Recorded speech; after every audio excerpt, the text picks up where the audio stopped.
නමස්කාර වේවා බුදුරුවනට සැමදා බුදු හිමි සරණ යමි. නමස්කාර වේවා ධම්රුවනට සැමදා සදහම් සරණ යමි. නමස්කාර වේවා සංඝරුවනට සැමදා මහා සංඝ සරණ යමි. නමස්කාර වේවා තුනුරුවනට සැමදා තිසරණ සරණ යමි. සාදු සාදු සාදු. අප හැම දෙනාගේ කල්යාණ මිත්‍ර පරම පූජනීය ගුරු දෙවිඳුන් නිදුක්ව නිරෝගව දීර්ඝායුෂ සම්පන්නියම ලබත්වා ගුරු දේවයන් වහන්සේට අපගේ වන්දනාව වේවා. සාදු සාදු සාදු. පූජනීය මහා සංඝරත්නයන් අවසරයි පින්වත්නි.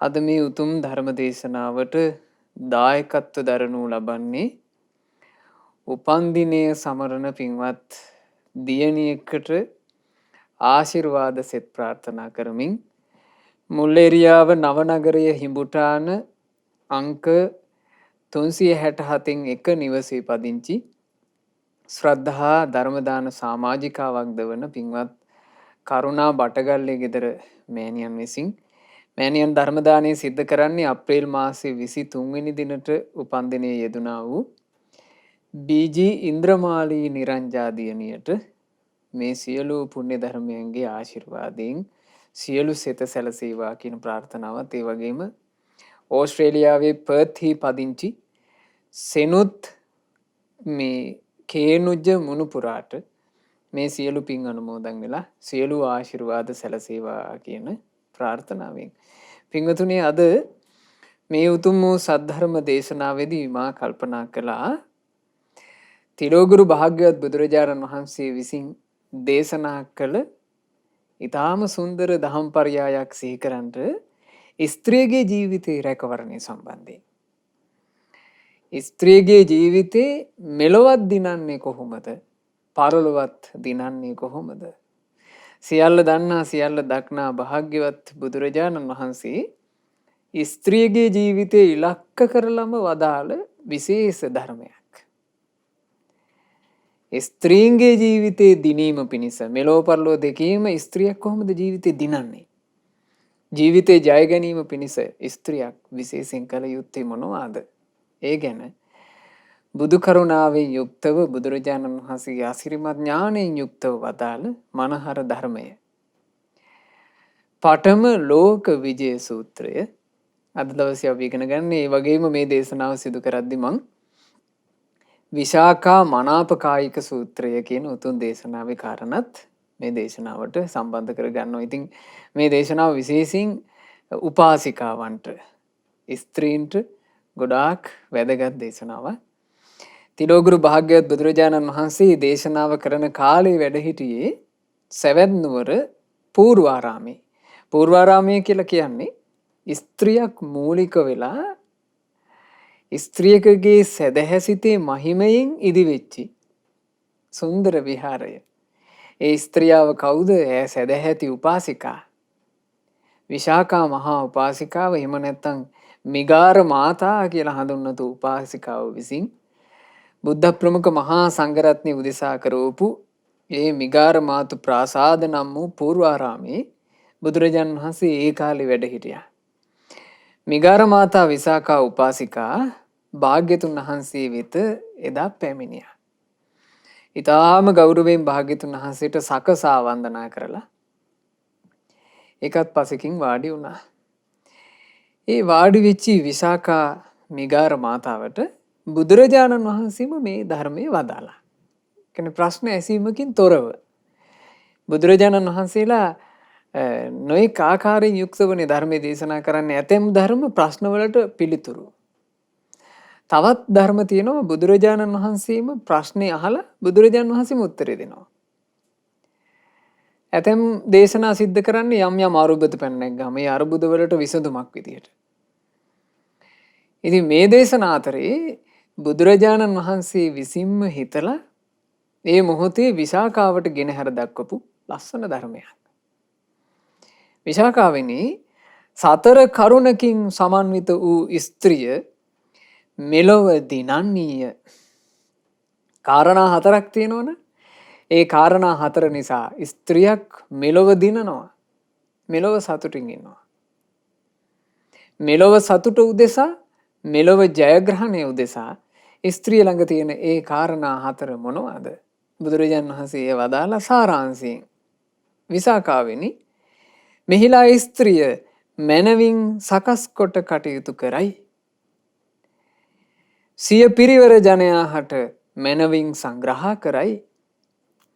සැමියා හට ප්‍රියමනාප හැසිරීමෙන් යුක්ත වෙයි.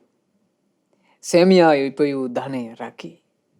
මේ තමයි ස්ත්‍රියකගේ මෙලොව දිනන්න උවමනා කරන කාරණා හතර. සාරාංශ වශයෙන් කියනවා නම් කොහොමද? සකස් කරලා වැඩ කරනවා. තමන්ගේ පිරිවර ජනියන්ට තමන් වටේ ඉන්න අයට හොඳට සංග්‍රහ කරනවා. ස්වාමී පුරුෂයාට ප්‍රියමනාප තැනැත්තියක් වෙනවා. ඊළඟට ස්වාමියා උපයන ධනය ඇය රකිනවා. ඔය කාරණා හතර නිසා ස්ත්‍රී මෙලොව දිනනවා, මෙලොව සන්තෝෂෙන් ඉන්නවා. බලන්න භාග්‍යවතුන් වහන්සේ වදාලා විසාකා කොයි විදිහටද ස්ත්‍රිය මනවින් සකස් කරලා කටයුතු කරන්නේ? විසාකා මෙහිලා ස්ත්‍රිය ස්වාමී පුරුෂයාගේ නිවසේ යම් කටයුතු තියෙනවා නම් ඒ කියන්නේ ස්වාමී පුරුෂයාගේ නිවස කියලා කියන්නේ මොකද්ද? තමුන්ගේම නිවසනේ. විවාහ වෙලා ගියාට පස්සේ ඒ ගියපු නිවසේ ස්වාමී පුරුෂයා වෙනුවෙන් නිවැසියන් වෙනුවෙන් යම් මේ කටයුතු කාරණා තියෙනවා නම් ඒවා නොපිරිහෙලා කරනවා. ස්ත්‍රිය ඒ වෙනුවෙන් අපකැප වෙනවා.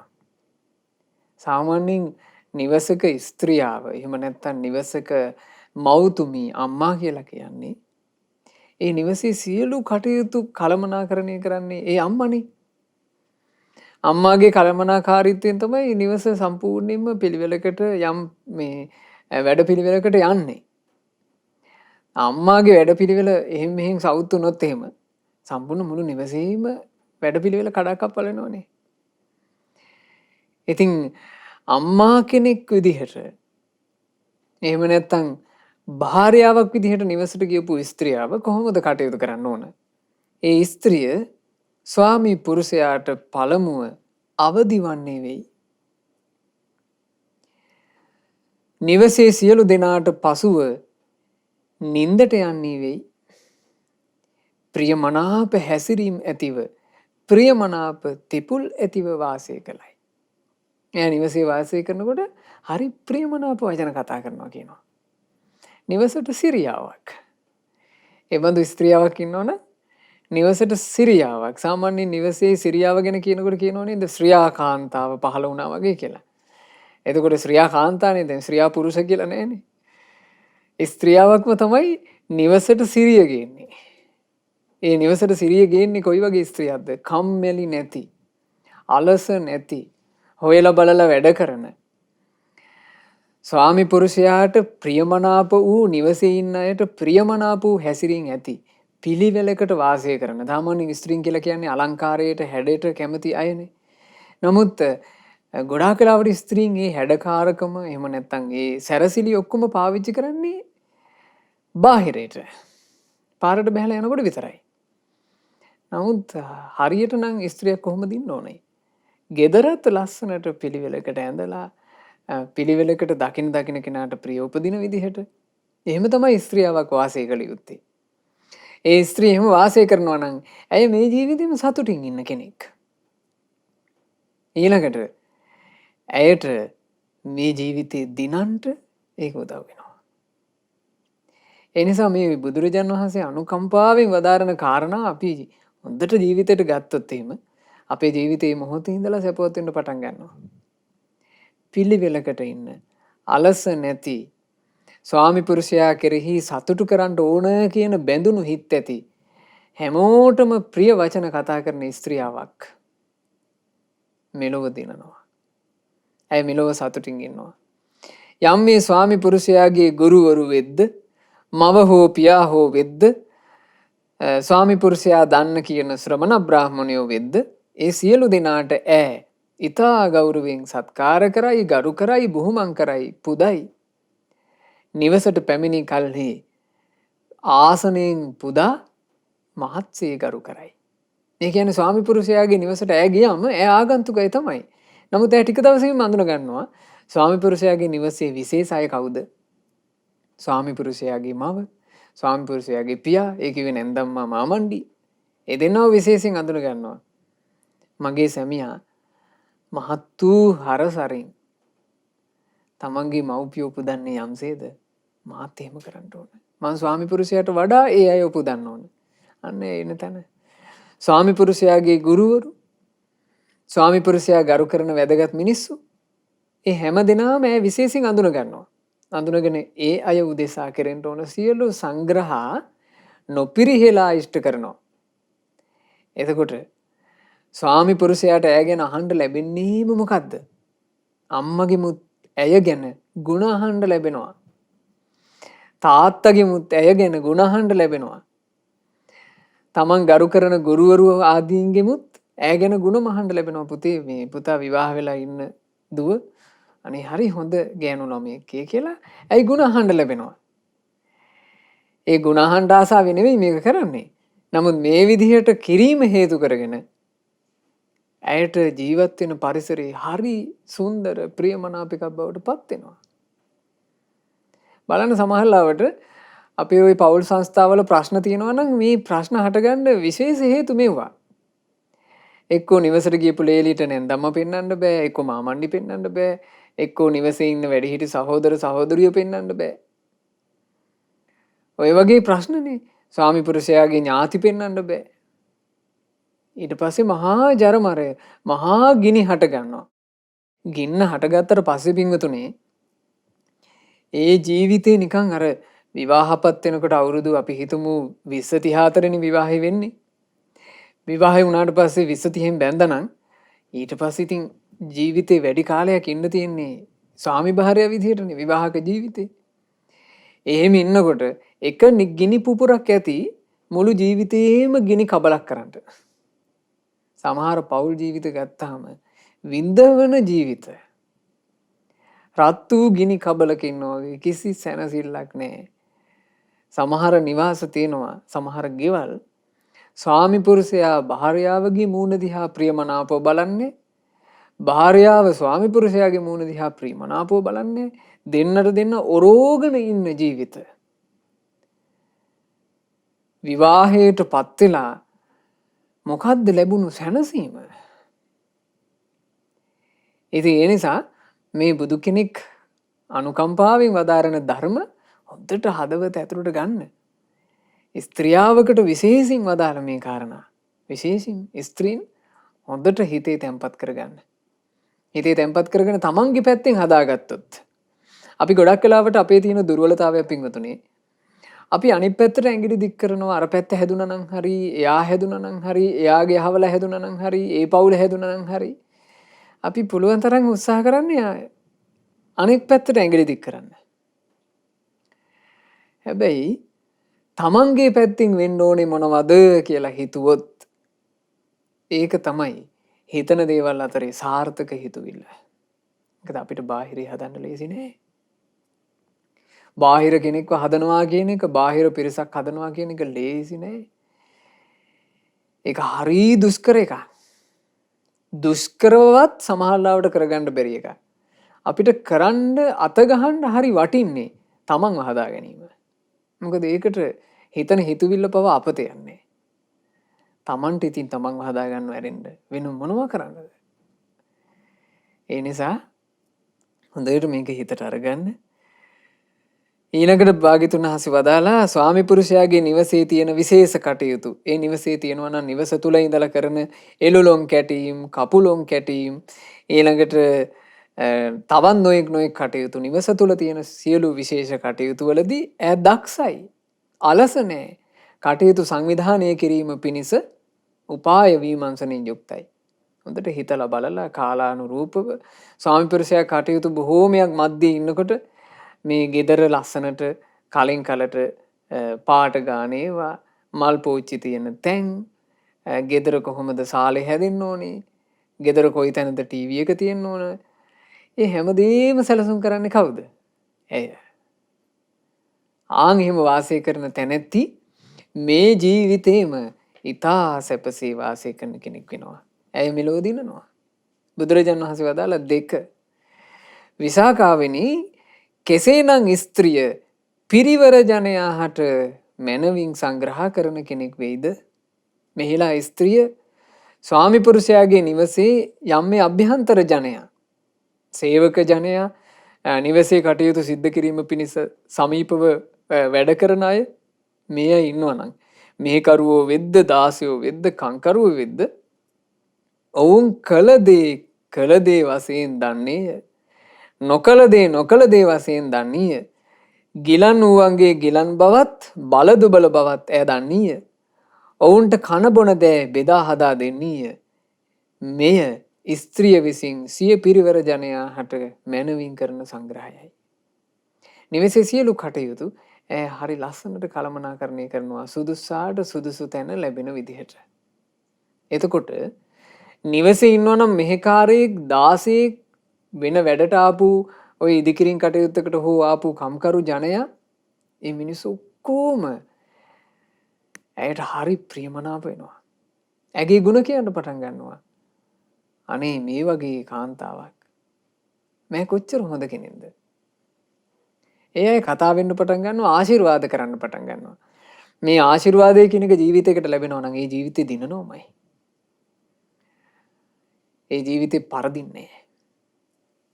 ස්ත්‍රී පුරුෂ කාගේ ජීවිතයකට ආශිර්වාදය කියන එක ලැබෙනවා නම් ආශිර්වාදේ ලැබෙන ජීවිතේ වරදින්නේ නැහැ.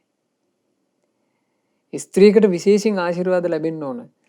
තමන්ගේ ස්වාමි පුරුෂයාගේ නිවසේ නැන්දම්මගෙන් මාමණ්ඩිගෙන් නිවසේ ඉන්න අනිකුත් වැදගත් සියලු දෙනාගෙන්. ඊළඟට නිවසේ දාසකම් කරන්න ඉන්න දාසයන්ගෙන් පවා ඈ ගැන ආශිර්වාදාත්මක හදවතක් උපදින්න ඕන. අන්න එතකොට ඇගේ ජීවිතේ කවදාවත් වරදින්නේ නැහැ.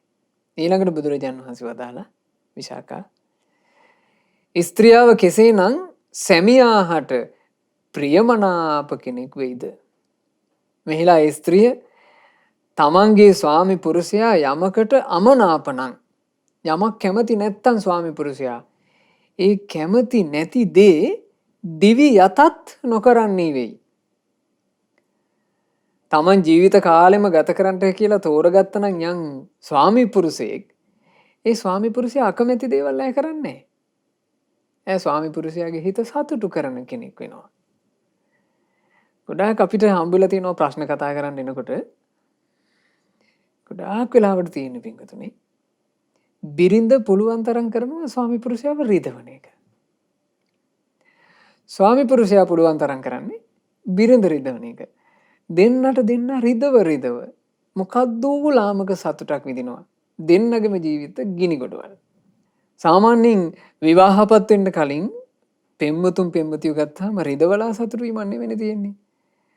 සාමාන්‍යයෙන් ආදර සම්බන්ධතා ආරම්භ කරපු මුල පෙම්වතිය විසුණුත් උත්සාහවත් වෙන්නේ හැමතිස්සෙම තමන්ගේ පෙම්වතාව හැම අයුරකින්ම සතුටු කරන්න. ඇඳගෙන ඉන ඇඳුමින් එයා කැමති නම් යම් පාටකට ඒ පාටින් ඇඳන් එනවා. එයා කැමති නම් යම් විදිහේ විලාසිතාවකට අඳින එකට ඒ විදිහට අඳිනවා. එයාට පුළුවන් තරම් හිත සන්තෝෂ කරන්න උත්සාහ කරනවා. හැබැයි විවාහපත් වුණාම ගොඩාක් වෙලාවට පරිහානිකර මානසිකත්වයක්. විවාහපත් වුණාම ගොඩාක් වෙලාවට මේක සම්පූර්ණ කන පිට හරව ගන්නවා. අනික් කෙනාව රිදව සතුට වෙන්න උත්සාහවත් වෙනවා. ඉතින් මේක මෙලෝ ජීවිතේ සතුටත් අහිමි කරන මෙලෝ ජීවිතේ පරාජයත් කරන දෙයක්. එනිසා බුදුරජාණන් වහන්සේ වදාලා ස්ත්‍රියාව ස්වාමි පුරුෂයා සතුටු වෙන දේවල් විශේෂයෙන් අඳුනගෙන ස්වාමි පුරුෂයා අකමැති දේවල් විශේෂයෙන් අඳුනගෙන ජීවිතේ ගියත් දිවි අතත් කියලා කියන්නේ ජීවිතේ ගියත් ස්වාමි පුරුෂයා අකමැති දෙයක් කරන්නේ කියනවා. ආන් එතකොට ඇය මෙලොව දිනන තැනැත්තියක් වෙනවා. ඇය මේ ජීවිතේ සතුටින් ඉන්නවා. ස්වාමි පුරුෂයා අකමැති දෙයක් කරන්නේ නැත්නම් හැමතිස්සෙම බිරිඳ ස්වාමි පුරුෂයා ඉස්සරහා විශාරදයි. ස්වාමි පුරුෂයා ඉදිරියේ ඇයට කිසි බයක් හැකක් නැතුව හෘද සාක්ෂියට එකගව ඉන්න පුළුවන්. හේතුව ඇය ස්වාමි පුරුෂයා අකමැති දේවල් නොකරන කෙනෙක්. ජීවිතේ ගියත් නොකරන කෙනෙක්. බුදුරජාණන් වහන්සේ වදාළා හතරවෙනි කාරණේ. විසාකාවිනි කෙසේනම් ස්ත්‍රිය සැමියා ඉපයූ ධනය රකින්නී වෙයිද? මෙහිලා ස්ත්‍රිය තමන්ගේ ස්වාමි පුරුෂයා යම් ධනයක් හෝ ධාන්‍යයක් හෝ වස්තුවක් අරගෙන එනවන ස්වාමි පුරුෂයා යම් මේ වස්තුව උපයනවන උපයන වස්තුව ඇය මැනවින් රකී ආරක්ෂා කරයි. දුහෘත නැත්ති සොර නැත්ති ලෝල නැත්ති එය නොනසන්නී වෙයි. ඇය යම් යම් දේවල් වලට දුහෘත වෙන්නේ. දුහෘත කියලා කියන්නේ ගිජු. ඇය ගිජු වෙන්නේ. ගිජු වෙන්නේ නැතුව ස්වාමි පුරුෂයා උපයන ධනයේ වටිනාකම ඇය හොඳට අඳුන ගන්නවා. ඒකෙන් තේරෙනවා ඒ භාර්යාව තමන්ගේ ස්වාමි පුරුෂයාගේ කැපවීම කියන එක හදවතින් අඳුනගත්ත කෙනෙක්. අනේ මගේ ස්වාමි පුරුෂයා මේ සල්ලි ඩිංගිත්ත හොයන්න කොච්චර මහන්සි වෙනවද? එයා කොච්චර කැප වෙනවද? එයාට තියෙන සැපේ එයා කොච්චර අහිමි කරගන්නවද? එහෙම අඳුන ගන්නවා. දැන් යම් නිවස් තියෙනවනේ පින්වතුනි මේ වර්තමාන වෙනකොට බිරිඳත් රස්සා කරනවා ස්වාමියාත් රස්සා කරනවා. එතකොට මේ ධර්ම කාරණේ ඒ දෙන්නම ගලප ගන්න ඕන. ස්වාමි පුරුෂයාත් ගලප ගන්න ඕන බිරිඳ උපයන ධනෙ වටිනාකම. බිරිඳත් ගලප ගන්න ඕන ස්වාමි පුරුෂයා උපයන ධනෙ වටිනාකම. බිරිඳ හිතන්න ඕන ස්වාමි පුරුෂයාගේ කැපකිරීමේ තරම. ස්වාමි පුරුෂයා හිතන්න ඕන බිරිඳගේ කැපකිරීමේ තරම. හරි සැනසිලිදායකයි එහෙම ජීවිතේ. ගොඩාක් ජීවිතවලට වෙන්නේ අනික් කෙනාගේ කැපකිරීම ගැන නෙවෙයි හිතන්නේ.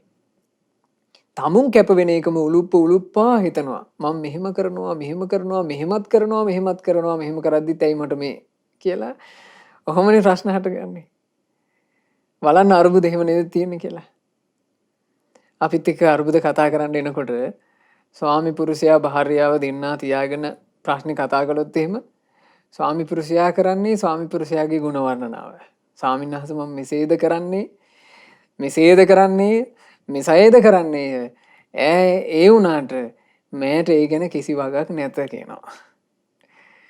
එතකොට බිරිඳ එහා පැත්තේ ඉඳලා කියනවා ස්වාමීන් වහන්සේ මමද මෙසේ කරන්නේය මෙසේද කරන්නේය මෙච්චර කරලත් මගේ මිනිස්යාට මා ගැන වගක් නැත. දෙන්නට දෙන්නා දෙදෙනාගේ පෞද්ගලික ගුණ වර්ණනාව ගැන හිත වාසය කළොත් අර්බුදයක්මයි. බලන්න හරි බිරිඳක් මොකද්ද කරන්නේ? තමුන්ගේ ස්වාමියාගේ ධනය ඉපීමේ වෙහෙස ඈ දකිනවා. ස්වාමි පුරුෂයා අතට ගෙනලා දෙන චූටි මුදල පවා ඇයට මහා වටිනවා. මගේ ස්වාමියාගේ කැපවීමයි මේ. ඇයි ධනයට ලෝල වෙන්නේ? ඇයි ධනෙ රකින්නවා. ආරක්ෂා කරනවා. උවමනා දෙයකට විතරක්ම වියපැහැදම් කරනවා. ස්වාමි පුරුෂයාට පවා ධනය විනාශයක් සිද්ධ වෙන්නේ නැති වෙන විදිහට තමන්ගේ ධන සම්පත්තික මනා කළමනාකරණයකින් පාවිච්චි කරන කෙනෙක් වෙනවා. ආන්න එතකොට ඔය කරුණු 4 තියෙනවා නම් මේ කරුණු 4න් සමන්විත ස්ත්‍රිය ඒකාන්ත කොට මෙලොව ජය ගන්න මෙලොව සතුටින් වසන කෙනෙක් වෙනවා. සාරාංශ වශයෙන් ආයෙ සිහිපත් කරගන්න මොනවද ඒ කාරණා 4? ස්ත්‍රිය මනවින් සකස් කරලා කටයුතු කරන කෙනෙක් නම් ඊළඟට ස්ත්‍රිය තමන්ගේ පිරිවර ජනයට තමන් වටේ ඉන්න අයට හොඳට සංග්‍රහ කරන කෙනෙක් නම් ස්ත්‍රිය තමන්ගේ ස්වාමි පුරුෂයාව සතුටු කරවන කෙනෙක් නම් ස්ත්‍රිය ස්වාමි පුරුෂයා උපයන ධනය රකින්න කෙනෙක් නම් මේ ජීවිතේ දිනනවා මේ ජීවිතේ සතුටින් වසනවා. ඊළඟට බුදුරජාණන් වහන්සේ වදාලා විසාකා සතර කරුණකින් සමන්විත වූ ස්ත්‍රිය පරලොවද දිනන්නේය. ඇය පරලොවද සතුටින් වසයි. අර කරුණු හතරෙන් ඈ මෙලොව දිනනවා. මේ කියන කාරණා හතරෙන් ඈ දිනන්නේ පරලොව. ඒ මොනවද පරලොව දිනන කාරණා? විසාකාවිනි, මෙහිලා ස්ත්‍රිය ශ්‍රද්ධාවෙන් යුක්ත වෙයි. සීලයෙන් යුක්ත වෙයි. ත්‍යාගයෙන් යුක්ත වෙයි. ප්‍රඥාවෙන් යුක්ත වෙයි. ඔය කරුණු හතර තියෙනවා නම් ඈ පරලොව දිනනවා. මේ ජීවිතේ තමන්ගේ ස්වාමි පුරුෂයා අත්හැරලා දාලා, තමන්ගේ දරුවෝ අත්හැරලා දාලා, තමන්ගේ දෙමව්පියෝ නැන්දම්ම මාමණ්ඩි මේ ඔක්කොමලා අත්හැරලා දාලා, මේ ජීවිතේ තමන් දිවි ගෙවූ නිවස, තමන්ගේ වතු පිටි, මේ හැමදේ අත්හැරලා දාලා ඇස් දෙක පියාගෙන පරලොවට යනකොට ඈ පරලොවක් දිනනවා. පරලොව දිනන්න ඈට කොහොමද උවමනා කරන්නේ? පළවෙනි එක ශ්‍රද්ධාව. බුදුරජුන් සරණ ගිය, ධර්මයේ සරණ ගිය, සංඝයා සරණ ගිය උපාසිකාවක් වෙයි. ඇය හොඳට තෙරුවන් සරණ ගිහිලා නම් ඉන්නේ. තෙරුවන් සරණ ගියපු තැනැත්ති පරලොව දිනනෝමයි. බුදුරජාණන් වහන්සේ වදාළනේ ඒකේචි බුද්ධං සරණං ගතාසේ. යමෙක් බුදුරජුන් සරණ ගියේ වේ නම්, ධම්මං සරණං ගතාසේ, ධර්මයේ සරණ ගියේ වේ නම්, සංඝං සරණං ගතාසේ, සංගරුවන් සරණ ගියේ වේ නම්, නතේ ගමෙස්සන්ති අපායන්. ඒ කෙනාට පරලොව යන කල්හි අපායේ දොර ඇරෙන්නේ නැත. පහාය මානුසං දේහං, මනුස්ස ශරීරය අත්හරිනා කලට දේවකායා පරිපූර්ණසන්ති, දෙව්ලොවේ දොරටු ඇරෙන්නේමය. ඉතින් හදාගත යුතුයි මේ විදිහට ජීවිතේ. හොඳට ශ්‍රද්ධා සම්පන්න වෙන්න ඕන. යම් නිවසක ස්ත්‍රියාවක් ශ්‍රද්ධා සම්පන්න වීම කියලා කියන්නේ නිවසටම ආශිර්වාදයක්. යම් ගෙදරක බලන්ට අම්මා සැදැහැතිනම් ඒ නිවසේ ජීවත් වෙන දරුවන්ට, ඒ නිවසේ ඉන්න ස්වාමි පුරුෂයාට පවා ඒක මහා ආශිර්වාදයක්. මොකද ඊට පස්සේ ඔන්න නිවසේ අනිවාර්යෙන් බුදු පහන පත්තු වෙනවා. බුද්ධ වන්දනා සිද්ධ කෙරෙනවා. දහවලට බුද්ධ පූජා ආදී සිද්ධ කෙරෙනවා. නිතර නිතර පන්සල් යන්න පටන් ගන්නවා. නිවසේ පිරිත් ඇහෙන්න පටන් ගන්නවා. හරි සුන්දර පසුබිමක් හැදෙනවා. නිවසේ ස්ත්‍රියව ශ්‍රද්ධා සම්පන්න වුණා නම් එතකොට ඈ අනිත් අයටත් සිත සලසා තමන්ගේ පරලොවත් හදා ගන්නවා. එනිසා ස්ත්‍රියවකගේ ජීවිතේ පරලොව රැකවල් පිණිස හේතු වෙන පළමුවෙනි කරුණ ශ්‍රද්ධාවයි. ඊළඟට බුදුරජාණන් වහන්සේ දේශනා කළ දෙවැන්න සීලය. සීලය කොහොමද? ස්ත්‍රිය සිල්වත් වෙයි. සතුන් මැරීමෙන් වැළකුණී වෙයි.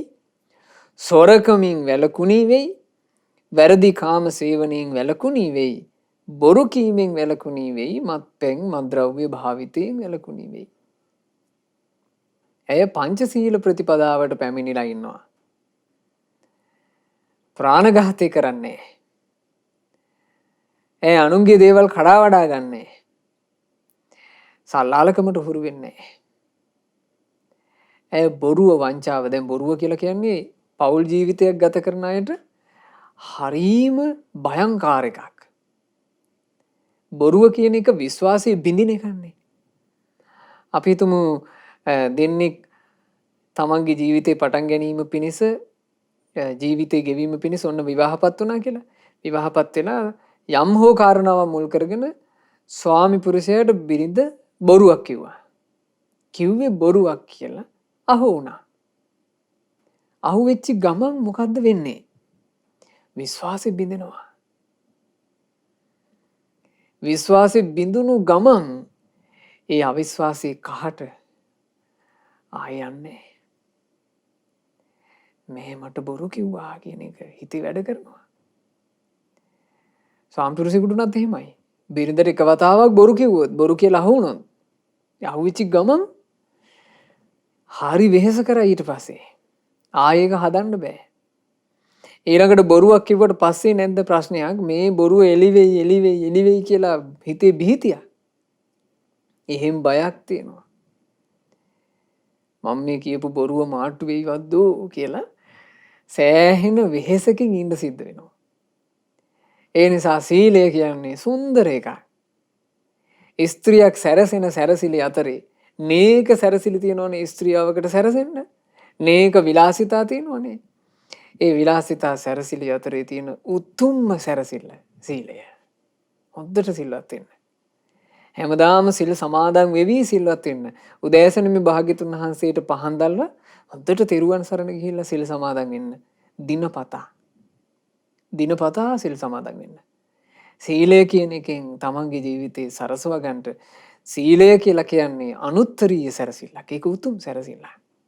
සාමාන්‍ය සැරසිලි වලින් සැරසුණාට පින්වතුනි, ඒ සැරසිලි ওই බාහිර ලෝකෙට පේනවා විතරයි. ඒ සැරසිල්ල දෙවියන්ගේ හිත පහදවන්නේ. හැබැයි සීලය නම් වූ සැරසිල්ලෙන් සැරසුනොත් දෙවියෝද පහදින්නේය. ඒ නිසා දෙවිවරු පවා පහදින සීලය කියන සොඳුරු සැරසිල්ල තමන්ගේ අතින් කිසිම සත්‍යකුගේ පණ ඩැහැගන්නේ නැති, කිසිම සත්‍යකුගේ පණ පැහැරගන්නේ නැති ජීවිතයක්. කිසිම මිනිසෙකුගේ වස්තුවක් පැහැරගන්නේ නැති ජීවිතයක්. තමන්ගේ ස්වාමි පුරුෂයා තමන්ගේ භාර්යාව ඉක්මවා නොයන ජීවිතයක්. ඊළඟට තමන්ගේ ස්වාමි පුරුෂයාව හෝ කිසිවෙකුන්ව හෝ නොරවටන ජීවිතයක්. මත්පැන් මත්ද්‍රව්‍ය කියන ලාමක පානයන්ට ලාමක භාවිතයන්ට යොමු නොවිච්ච ජීවිතයක්. අන්න එකට කියනවා සීලය. ඉතින් මෙහෙම සිල්වත් වෙන ස්ත්‍රියව හතර පොයට එහෙම නැත්නම් අඩු ගානේ පුර 15ක පොයට උපෝසත අෂ්ටාංග සීලය සමාදන් වෙවි තමන්ගේ සීලයට අනුග්‍රහ සිදු කරගන්න ඕන. නීති පංචශීල රකින්න කෙනාට අනුග්‍රහයක් අදි සීලේ හික්මීම. ඒ විදිහට තමයි සිල්වත් වෙන්නේ. ඊළඟට බුදුරජාන් වහන්සේ වදාළානේ ස්ත්‍රීගේ පරලොව දිනීමට හේතු වෙන තුන්වෙනි කාරණාව ත්‍යාගය කියලා. කොහොමද ත්‍යාගවන්ත වෙන්නේ? ස්ත්‍රිය මසුරු මල දුරු වූ සිතින් gedara වසන්නී වෙයි. දානේ පිනිස අත්තර දොවනාලද අත්ැත්ති වෙයි. අනුන්ගේ ඉල්ලීමට සුදුසු තැනැත්තියක් වෙයි. දම් බෙදන්නී වෙයි. දම් බෙදීමෙහි ඇලුනී වෙයි. ගිහි ගෙදර වාසය කරන ස්ත්‍රියාව තමන්ගේ නිවසේ තියෙන වස්තු සම්භාර වලට මසුරුකම් කරන්නේ කියනවා. අර පිරිමැස්මෙන් පරිභෝග කරනවා මසුරුනේ. ආසයි දන් දෙන්න. දන් දීම පිණිස දොවාගත් අත්ඇත්ති. දොවාගෙන කියලා කියන්නේ අපි කියන්නේ යම්කිසි කටයුත්තකට සූදානමින් ඉන්නවට කියනවා අත් හොදගෙන ඉන්නවා කියලා. මං මේ වැඩේට අත හොදගෙන ඉන්නේ කියනවා. ඒ අත හොදන් ඉන්නවා කියලා කියන්නේ මොකද්ද? මම සම්පූර්ණයෙන් සැරසිලා ඉන්නේ. ඒ වගේ දානය කියන එකට සම්පූර්ණයෙන්ම සැරසී සිටිනවා. දැන් ලෞතර භාග්‍යවත් බුදුරජාණන් වහන්සේ දේශනා කළ මහණෙනි තථාගතයන් වහන්සේ ධර්ම දානය පිණිස සෝදාගත් අත්ැතිවයි සිටින්නේ. බුදුරජාණන් වහන්සේ ධර්මයේ දීම පිණිස නිරතුරු සූදානමින් සිටියා. අනුකම්පාවෙන් පිරුණු හදවතින් ධර්මයේ දීම පිණිස නිරතුරුව සෝදානම්ව සිටියා. ඒ නිසා කියනවා දොවාගත් අත්ඇතිව ඉන්නවා. ස්ත්‍රියාවක් මසුරු නැතිව දන් දෙන්න ඇලුණු හිතින් යම්කිසි මිනිසෙකුට තමන්ගේ නැති බැරිකමක් කියා පාගෙන ඉන්න සුදුසු කෙනෙක් විදිහට එහෙම කියාගෙන ආපු කෙනෙකුට පුළුවන් උපරිමයෙන් උදව් කරන කෙනෙක් විදිහට දානේ දෙන්න දීලා සතුටු වෙන්න සූදානම් කෙනෙක් විදිහට ඉන්නවා නම් එය ස්ත්‍රියගේ පරලොව ජයග්‍රහණයට හේතුවයි. ඒ ස්ත්‍රියව පරලොව ඊතා සැපසී වසන තැනැත්තියක් වෙයි. ඊළඟට බුදුරජාණන් වහන්සේ දේශනා කළ අවසාන කාරණාව ස්ත්‍රියව කෙසේද ප්‍රඥාවන්තියක් වෙන්නේ? බුදුරජාණන් වහන්සේ වදාලා විසාකා ස්ත්‍රිය හට ගැනීමත් නැතිවීමත් දැකීමට සමර්ථ ප්‍රඥාවෙන් යුක්ත වූවා වෙයි. ආර්ය වූ තියුණු අවබෝධය ඇති කරවන මනවින් දුක් ක්ෂය කරවන ප්‍රඥාවෙන් යුක්තව වාසය කරයි. ඒ කිව්වේ පංච උපාදානස්කන්ධේ හට ගැනීම නැතිවීම. පංච උපාදානස්කන්ධේ හට ගැනීම නැතිවීම කියන එක අපිට තව කියන්න පුළුවන් මේ පරයයකට. ඒ තමයි දුකේ හට ගැනීමත් දුකේ නැතිවීමත්. දුක කියලා කියන්නේ මොකද්ද? යාතිපි දුක්ඛා ඉපදීමේ දුක. ජරාපි දුක්ඛා නාකිවීමේ දුක. ව්‍යාධිපි දුක්ඛෝ ලෙඩ දුක් නොයෙක් රෝග නිසා හටගන්න දුක මරණම්පි දුක්ඛං මරණේ දුක. අප්පියෙහි සම්පයෝගෝ දුක්ඛෝ අප්‍රියමනාප දේත් එක්ක එකතු වීමේ දුක. පියෙහි විප්පයෝගෝ දුක්ඛෝ ප්‍රිය දේ අහිමි වීමේ දුක. ශෝක පරිදේව දුක්ඛ දෝමනස්සුපායාසා පී දුක්ඛා ශෝක වැළපීම් දුක් දුම්නස් එක්ක ගෙවන ජීවිතයේ තියෙන දුක. යම් පිච්ඡන්න ලබති තම්පි දුක්ඛං. නාකි වීමට ලෙඩ වීමට මරණයට කොච්චර අකමැති වුණත් ඒ අකමැත්ත හේතු කරගෙන ඒවා නොලැබී තියෙන්නේ. තමන් කැමති දේ නොලැබීමේ දුක. ඔය තමයි පංච උපාදානස්කන්ධ දුක කියන එක. මේ දුක සම්බන්ධයෙන් හොඳ වැටහීමකින් යම් ස්ත්‍රියක් ඉන්නවා නම් එයා කොච්චර පරිණතයිද? කොච්චර පරිණත කෙනෙක්ද? මිනිස්සේ ජීවිතේ දුක දැක දැක ඉන්නවා නම් කොච්චර පරිණතයිද? කඩා වැටෙන්නේ. බන්දුල මල්ලිකා කියලා කියන්නේ එහෙම තැනැත්තියන්නේ. බුදුරජාන් වහන්සේගේ ශාසනයේ ආර්ය වූ ප්‍රඥාව ලබා තිබූ සෝතාපන්න උපාසිකාවක්. බන්දුල මල්ලිකාට හිටියා ඒ කාලේ මුළු කෝසලේම බයට පත්වෙන තරම් අභීත ස්වාමිපුරුෂයෙක්. ඒ ස්වාමිපුරුෂයා තමයි බන්දුල සෙම්පති. ඒ ස්වාමිපුරුෂයා නිසා ඇයට දරුවෝ ලැබුණා 32 දෙනෙක්. 16 වතාවක් ඇයට දරුවා හම්බ වුණා. හම්බෙච්චි දරුවෝ ඔක්කොම නිවුන්නු. ඔක්කොම පුත්තු. පුත්තු 30 දෙනෙක් හිටියා. ඒ පුත්තු 30 දෙනාත් ලොකු වෙලා ඒ වෙනකොට මේ සිදුවීම වෙනකොට පුත්තුත් ලොකුයි. දරුවොත් ලොකු වෙලා දරුවෝ ලොකු වුණත් ඒ කාලේ රණශූරයෝනේ පින්වතුනේ. රණශූරයෝ කියලා කියන්නේ වයෝ වෘද්ධ වුණාට අර කාය බල සිඳෙන්නේ. බන්දුල සේනාපතිත් හොඳ හැඩි දැඩි මහා වීරෝධාර කෙනෙක්. තරුණ පහේටෝ පුත්තු 30 දෙනාත් එහෙමයි. තාත්තට දෙවෙනි නෑ පුත්තු. ඉතින් අම්මා කෙනෙකුට කාන්තාවකට කොහොම හයියක්ද? මහා වීරෝධාර ස්වාමි පුරුෂයෙක් ඒ වගේම වීරෝධාර දරුවෝ ටික. මේ අම්මා හරි සන්තෝෂෙන් හිටියේ. මේ අම්මා නිතර දම් පූජා කරනවා. දවසක් සාරිපුත්ත මොග්ගල්ලාන මහරහතන් වහන්සේලා ප්‍රමුඛ සංගරුවන විශේෂයි දානයක් ලැහැත්ති කරලා දානෙට ආරාධනා කළා.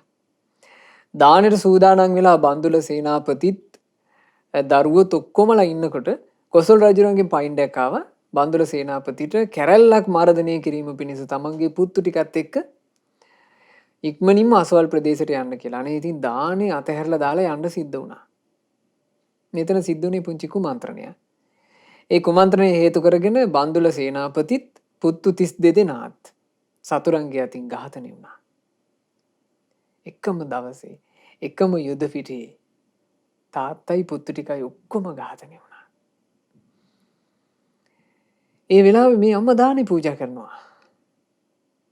දානේ බෙද බෙදෙද්දී සේවක පුරුෂයෙක් පැමිණිලා බන්දුල මල්ලිකාවට පුංචි තුණ්ඩු කෑල්ලක් දුන්නා. ඇය තුණ්ඩු කෑල්ල මෙහෙම කියෙව්වා. කියවලා ඒ තුණ්ඩු කාලේ තමන්ගේ වස්ත්‍රය දවටාගෙන ඇය ආයෙ දානේ බෙදුවා. සාරිපුත්ත මහරහතන් වහන්සේට දානේ පූජා කර කර ඉන්නකොට මේ දානේ දැන් මහා සංඝ පිරිසක් පැමිණලා සේවක පිරිසක් දානේ බෙදනවා. එක සේවිකාවකගේ අතින් දානේ භාජනයක් අතහැරුණා. ඒ දානේ බඳුන වැටෙනකොටම බන්දුල මල්ලිකා ඒ පැත්ත හැරී බැලුවා. ඒ වෙලාවේ සාරිපුත්ත මහරහතන් වහන්සේට දම් බෙදන්නේ. අර දානේ භාජනේ ඉතින් මෙහෙම කෑලි බිඳලා ගියා. සාරිපුත්ත මහරහතන් වහන්සේ වදාලා උපාසිකා බින්දෙන දේවල්නේ. ඕවා ඉතින් කොහොමද බින්දෙනවා කිව්වා. බන්දුල මල්ලිකාව කියනවා ස්වාමීනි ඔබ වහන්සේ වදාලේ සත්‍යය. බින්දෙන දේ බින්දෙනවා. නැසෙන දේ නැසෙනවා. ලෙඩ වෙන දේ ලෙඩ වෙනවා. මැරෙන දේ මැරෙනවා. ස්වාමීනි මේවා නවත්තන්න බෑ. මේ බලන්න ස්වාමීනි කියලා අර තුණ්ඩුව පෙන්වුවා සාරිපුත්ත මහරහතන් වහන්සේට. තමන්ගේ ස්වාමි පුරුෂයා තමන්ගේ ආදරණීය පුත්තු 32 දෙනාත් මිය ගිහිල්ලා ඈ තනි වෙලා. හැබැයි ඇයි කඳුලක් නැතුව දම් බෙදනවා. මේක පින්වතුනේ ප්‍රඥාවේ හාස්කම නෙමෙයිද? ප්‍රඥාව කියන එක නොතිබුණා නම් දානේ පැත්තක තියෙද්දි ඈ කෙහෙවලු කඩාගෙන අඬන්න පටන් ගනී. අයියෝ මට වෙච්චි නස්පැත්තිය කියලා අර සංඝයා මැද පෙරලෙනවනේ. ප්‍රඥාවේ හාස්කම. මේ ප්‍රඥාව කියන දේ යම් ස්ත්‍රියාවකට තියෙනවා නම් ඒ ස්ත්‍රියාව පරලොව දිනනෝමයි. ඈ පරලොව සතුටින් වාසය කරන තැනැත්තියක් වෙනවා. ඉතින් බුදුරජාණන් වහන්සේ බොහෝම ලස්සන ගාථාවන්ගෙන් මේ කාරණේ තව තවත් ඉස්මතු කළා. බලන්න භාග්‍යතුන් වහන්සේ වදාළදී යම් පුරුෂයෙක් හැම විට නිතර බලවත් වීරියෙන් යුතුව උත්සාහයෙන් යුතුව යම් ස්ත්‍රියාවක්ව පෝෂණය කරයිද ඒ ග්‍රහණිය තමාට කැමති සියල්ල දෙන ස්වාමියා හෙලා නොදකින්නීය. හරි වටින එකක්. හරි බිරිඳක් තමන්ගේ ස්වාමි පුරුෂයාව හෙලා දකින්නේ. තමන්ගේ දරුවෝ ඉස්සරහවත් ඥාති ඉස්සරහවත් යාළුවෝ ඉස්සරහවත් ස්වාමියා හෙලා දකින්නේ හරි බිරිඳක්. අපිට ඇතැම් වෙලාවට ඇතැම් සිදුවීම් වලදී අහන්න ලැබෙනවා. සමහර අම්මලා ඉන්නවා දරුවෝ ඉස්සරහා. තමන්ගේ දරුවන්ට තාත්තා ගැන ඇදකුද කියනවා. සමහර කාන්තාව ඉන්නවා ඥාති සමූහයට තමන්ගේ මිනිස්යාගේ ඇදකුද කියනවා. සමහර කාන්තාව ඉන්නවා අල්ලපු ගෙදර ගෑනු කෙනාට තමන්ගේ මිනිස්යාගේ ඇදකුද කියනවා. සමහර කාන්තාව ඉන්නවා තමන්ගේ යෙහෙලියන්ට තමන්ගේ මිනිස්යාගේ ඇදකුද කියනවා. වැරදි ඒ ස්ත්‍රිය. ඒ ස්ත්‍රියට ජීවිතේ සැනසුමක් නැහැ. මෙලොව පරලොව දෙලොවේම පරදිනවා ඇය. හරි බිරිඳක් නම් තමන්ගේ ස්වාමි පුරුෂයාව කිසිම විටක හෙලා දකින්නේ නැහැ.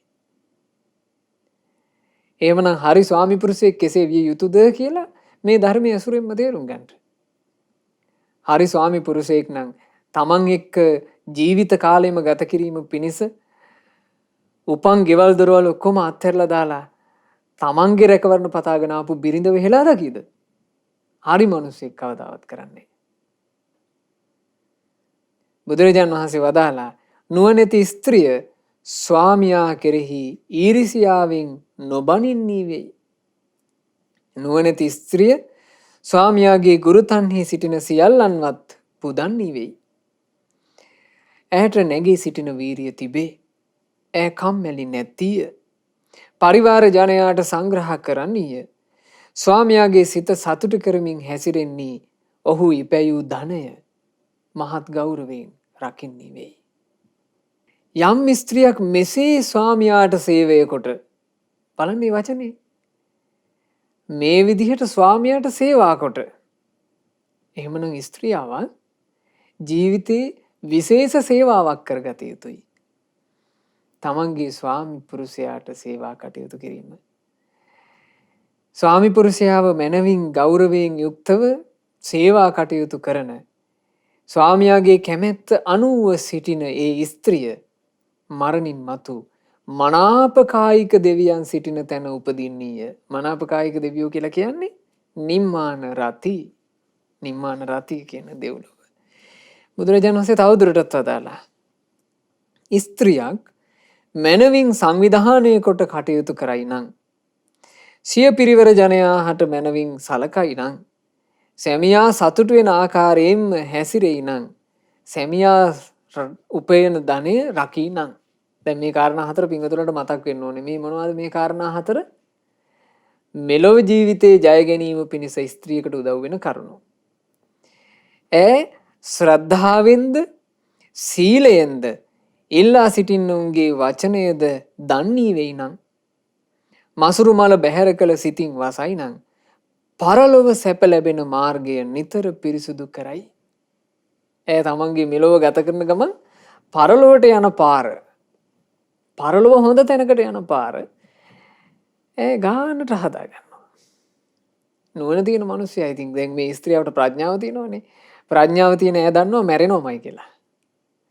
මැරෙනවා කියලා දන්න මිනිස්සයා නේද පරලොවට යන මාවත ගානට හදන්නේ සැලසුම් කරන්නේ. බුදු කෙනෙක්ගේ ශාසනය තුල ප්‍රඥාව ලබා ගන්න කෙනාට හොඳට පරලොවට යන මාවත ලස්සනට හදන්න පුළුවන්. මේ අෂ්ට ධර්මයේ යම් ස්ත්‍රියක් තුල තිබේ නම් ධර්මයේ තුල පිහිටි ඇය සිල්වතියකි, සත් සත්‍යම පවසන්නේකි. මේ කාරණා 8 මොනවද මේ කරුණු 8? තමන්ගේ ස්වාමී පුරුෂයා තමන්ගේ නිවසේ තියෙන කටයුතු මනවින් සංවිධානය කිරීමේ හැකියාව. සකසා වැඩ කිරීම පළවෙනි එක. දෙවැන්න තමන්ගේ පරිවාර ජනයාට සංග්‍රහ කිරීම. තුන්වෙන්න තමන්ගේ ස්වාමි පුරුෂයා සතුටු කිරීම. හතරවෙන්න ස්වාමියා උපේන ධනය රැකීම. ඊළඟට ශ්‍රද්ධාව, සීලය, ත්‍යාගය, ප්‍රඥාව. කරුණු 8. මේ කරුණු 8 තියෙන කෙනාට මොකද්ද කියන්නේ? සිල්වතියක්. ඈ සත්‍ය පවසන්නේයක්. ස්ත්‍රිය තමාත් මේ අංග 8 සමාදන් වෙයි. මේ අංග 8න් සමාදන් වෙලා අන්‍යයන්වද මේ අංග 8 සමාදන් කරවන්නේ වෙයි. තමන් දන්න කියන අනිත් අයටත් කියනවා මෙන්න මේ කරුණු 8 පුරුදු කරන්න. මෙලොව සැප උපදින කරුණු 8 පුරුදු කරන්න. පරලොව සැප උපදින කරුණු 8 පුරුදු කරන්න. ඔන්න දැන් අදින් පස්සේ පින්වතුන්ලට කරන්න පුළුවන්. මේ බණපදේ අහපු සියලු පින්වතුන්ලාට මේ කාරණේ කරන්න පුළුවන්. තමන් මේ අංග 8 මුලින් ජීවිතයට ගලපගෙන අනිත් අයටත් මේ අංග 8 ගැන කියා දෙන්න. විශේෂයෙන් උපාසිකාවන්ට මේ කාරණේ අද ඉඳලා පුරුදු කරන්න පටන් ගන්න. එතකොට තමන් සමාදන් වෙච්චි අංග 8යි අන් අයට සමාදන් කරවීමේ අංග 8යි. එතකොට අංග කීයද? 8යි 8යි 16යි. එවිට අංග 16කි. මෙබඳු සිල්වත් උපාසිකාව මනාප කායික දෙව්ලොවට ඒකාන්ත කොට පැමිණෙනීය. මෙහෙම ජීවිතය ගත කරන කෙනා මරණින් මත්තේ නිම්මාන රතියේම උපදිනවා කියලා බුදුරජාන් වහන්සේ දේශනා කළා. මේ දේශනාව භාග්‍යතුන් වහන්සේ වදාළේ කාටද? මිගාර මාතා විසාකා මහ උපාසිකාවට. විසාකාව මේ කරුණ වලින් මනවින් සමන්විත වුණා. ඇය අන් අයට මේ කරුණු සමාදන් කරවමින් වාසය කළා.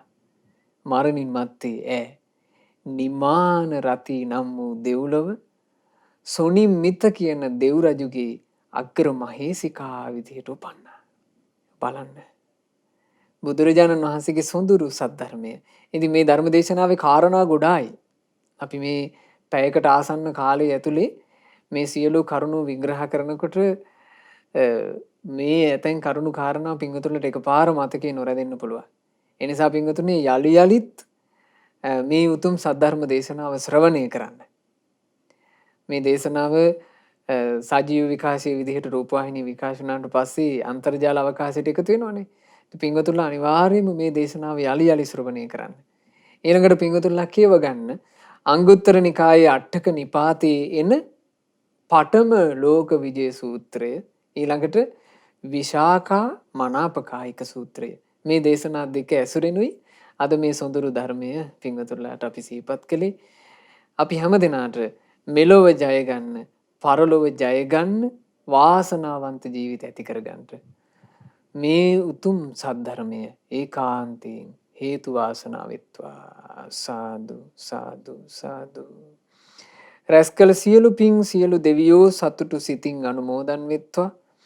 සක් දෙවිදුන් සතරවරන් දෙවිවරු සෙන්පති දෙවිවරු ප්‍රධාන කොට සදෙව්ලොව වැසි සියලු දෙවිවරුත් අපගේ ඉෂ්ඨකාමී දෙවිවරුත් මේ සියලු පින් අනුමෝදන්ව දෙවියෝ දිව්‍ය සැපයෙන් වැඩේවා, දිව්‍ය ආශ්චර්යෙන් වැඩේවා. දෙවියෝ අප හැම දෙනාව නිරතුරු රකිත්වා. දෙවියෝද ගෞතම සාසනයේම ධර්මාවබෝධයෙන් සැනසේවා. සාදු සාදු සාදු. අපගේ ගුරු දෙවිඳුන් හට පින් අනුමෝදන්ව ගුරු දේවයන් වහන්සේ නිදුක්ව නිරෝගව දීර්ඝායුෂ ලබත්වා. සාදු සාදු සාදු. මහමෙවුනා වාසී රටලෝක වාසී මහා සංගරුවනටත් අනගාരികා මෑණිවරුන්ටත් පැවිදි අපේක්ෂාවෙන් සිටින සියලුම පින්වතුන්ලාටත් පින් අනුමෝදන්ව නිදුක් නිරෝග සුවයත් දීර්ඝායුෂ සම්පන්නියත් ලබත්වා. සාදු සාදු සාදු.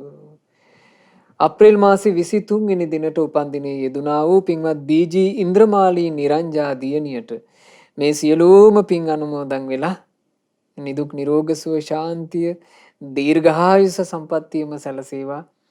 බුදුරජාණන් වහන්සේගේ ශාසනය තුල මෙලොව පරලොව දෙලොවම ජයග්‍රහණය පිණිස හේතු වෙන මේ උතුම් කරුණු කාරණාවන් තමන්ගේ ජීවිතයේ සුවසේම ඇති කරගන්නට වාසනාව ලැබේවා. ජීවිතයේ සියලු කටයුතු ਸਰව ප්‍රකාරයෙන් සාර්ථක කරගෙන කලන මිතුරු ඇසුරේ ගුණ පුරාගෙන පිං රැස් කරගෙන ගෞතම සාසනය තුල ධර්මාවබෝධයෙන් සැනසෙන්න වාසනාව ලැබේවා කියලා අපි ආශිර්වාද කරනවා, සෙත් ප්‍රාර්ථනා සිදු කරනවා. ඒ වගේම ඕස්ට්‍රේලියාවේ පර්ත්හි පදිංචි පින්වත් සෙනුත් කේනුජ ඒ මුණුපුරු පුංචි පුතාට මේ සියලෝම පුණ්‍ය ධර්මය අනුමෝදන් වෙලා පුතාගේ ජීවිතේ ਸਰව ප්‍රකාරයෙන්ම සාර්ථක වේවා. නිදුක් නිරෝග සුවය, දීර්ඝායුෂ සම්පන්නිය සැලසේවා. ජීවිතයට යහපත පෙන්වන කල්යාණ මිත්‍රයෝම පුතාට ඇසුරු කරන්නට ලැබේවා. කිසි කලෙක ජීවිතයට පවිටු මිතුරන්ගේ පවිටු අදහස් එකතු නොවේවා. බුදුරජාන් වහන්සේ සරණ ගියපු ශ්‍රාවක පුතෙක් බවට පත් වෙලා සම්බුද්ධ ශාසනය පිළිසරණ ලබා ගන්නට ඒ සිඟිති පුතාට වාසනාව ලැබේවා කියලා අපි ආශිර්වාද කරනවා, සෙත් පතනවා.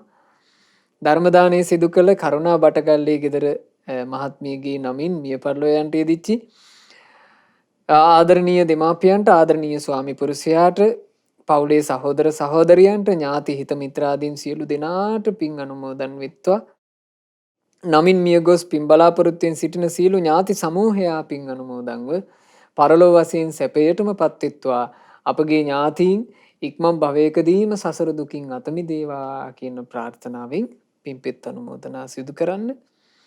ධර්ම දානය සිදු කළා වූ මුල්ලේරියාව නවනගරයේ හිඹුටාන අංක 367න් එක නිවසේ පදිංචි ශ්‍රද්ධා මාසික ධර්ම දාන සමාජිකාවක් වන පින්වත් කරුණා බටගල්ලේ ගෙදර මහත්මියටත්, පවුලේ සුජීවත්ව සිටින සියලු ඥාති හිතයිසීන්ටත්, ලෝකවාසී ශ්‍රද්ධා සම්පන්න සෑම සියලු දෙනාටත් මේ සියලුම පුණ්‍ය ධර්මීය අනුමෝදන් වෙත්වා. මේ මෑණියන් බලාපොරොත්තු වෙන ආකාරයෙන් මේ වසංගත රෝග තත්ත්වයේ හේතු කරගෙන තවදුරටත් ලෝකේ රෝගාතුරව සිටින සියලු දෙනාට ඉක්මනින්ම නිදුක් නිරෝග සුව ශාන්තිය සැලසේවා. මේ වසංගත රෝගී තත්ත්ව ඉක්මනින්ම ලෝකයේ පුරාවටම පැතිරී පවතින වසංගත රෝගී තත්ත්ව ඉක්මනින්ම බැහැර වෙලා සියලු දෙනාට සැනසෙල්ල උදා වේවා. ධර්ම දානය සිදු කරපු පින්වත් මෑණියන්ටත්, පවුලේ සියලු දෙනාටත්, සුපින්නතුලා සෑම සියලු දෙනාටත්, ශ්‍රද්ධා මාසික ධර්ම දාන සමාජික පින්වතුලා සියලු දෙනාටත්, ශ්‍රද්ධා කාර්ය මණ්ඩලයේ සියලුම දෙනාටත් මේ සියලු පින් අනුමෝදන් වෙලා සියලු දෙනා නිදුක් වෙත්වා, නිරෝග වෙත්වා, දීර්ඝායුෂ ලබත්වා. රැකී ආරක්ෂා ව්‍යාපාර ආදී දියුණුවට පත් කරගෙන දරුවන්ගේ අධ්‍යාපන කටයුතු ආදිය සාර්ථක කරගෙන කරදර බාධා වලින් තොරව සැනසille දිවිගවන්ට හැම දිනාට වාසනාව ලැබෙත්වා.